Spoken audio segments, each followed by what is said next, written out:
The year is 1970. Terror in the streets of Quebec. Tensions between the separatists and the federal government has reached a boiling point, leading to one of the most dramatic crises in Canadian history, the FLQ Crisis. A time of kidnappings, military intervention, and a nation forced to confront the balance between security and civil liberties. But how did we get here? What led to this pivotal moment in Canadian history? The FLQ crisis didn't happen overnight. It was a product of the Quiet Revolution in the 1960s, a time of rapid social change in Quebec. Many French speaking Quebecers felt economically disadvantaged compared to the English speaking Canadians. This frustration led to the rise of the Front de Libération du Québec, a radical separatist group that believed in using violence to achieve independence. Between 1963 and 1970, the FLQ carried out over 160 bombings, bank robberies, and attacks targeting British and federal institutions. But it was in October of 1970 that their actions would push Canada into an unprecedented crisis. October 5th, 1970, the FLQ kidnaps British diplomat James Cross from his home in Montreal. They demand the release of imprisoned FLQ members, along with broadcasting their manifesto. October 8th, 1970, the FLQ forces Quebec radio and TV stations to broadcast their manifesto. October 10th, 1970, Quebec's Minister of Labor Pierre Laportier is also kidnapped. October 12th, 1970, the military is deployed in Quebec to maintain order. October 16th, 1970, Prime Minister Pierre Trudeau invokes the War Measures Act, giving the government emergency powers to arrest and detain anyone without trial. October 17th, 1970, the FLQ announces that they have murdered Pierre Laportier.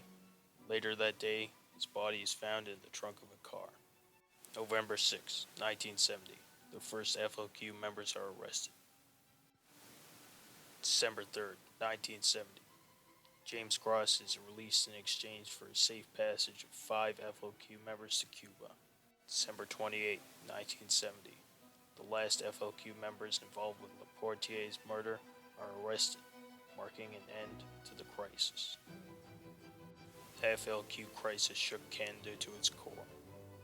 It was the first time the War Measures Act was used in peacetime, allowing mass arrests and suspending civil liberties. Over 450 people were detained, some without any connection to the FLQ. This raised serious questions about the government overreach and human rights.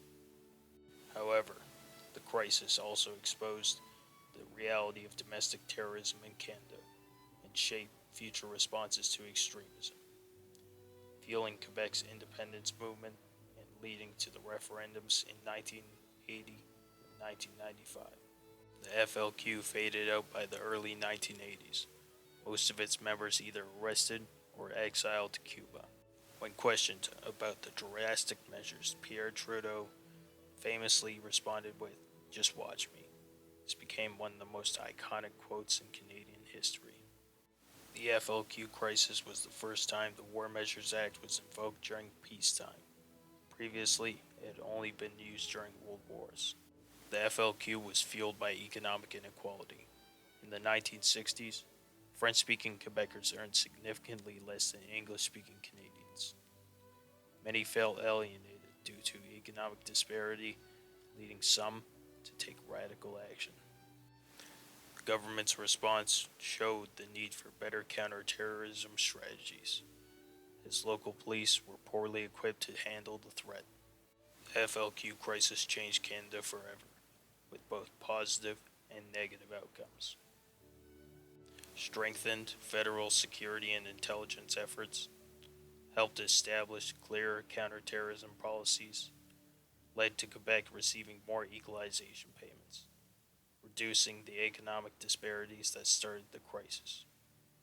It raised concerns about government overreach, deepened tensions between Quebec and the federal government, strengthened Quebec's independence movements, leading to the 1980 and 1995 referendums.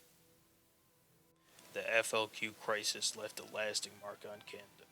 It forced the nation to confront questions about its democracy, security, and civil liberties. Despite the crisis ending, the legacy that is cemented into Canadian politics is still felt today. Quebec remains an integral part of Canada today, but tensions during the Quiet Revolution and the FLQ crisis remind us of the deep divisions that still exist today.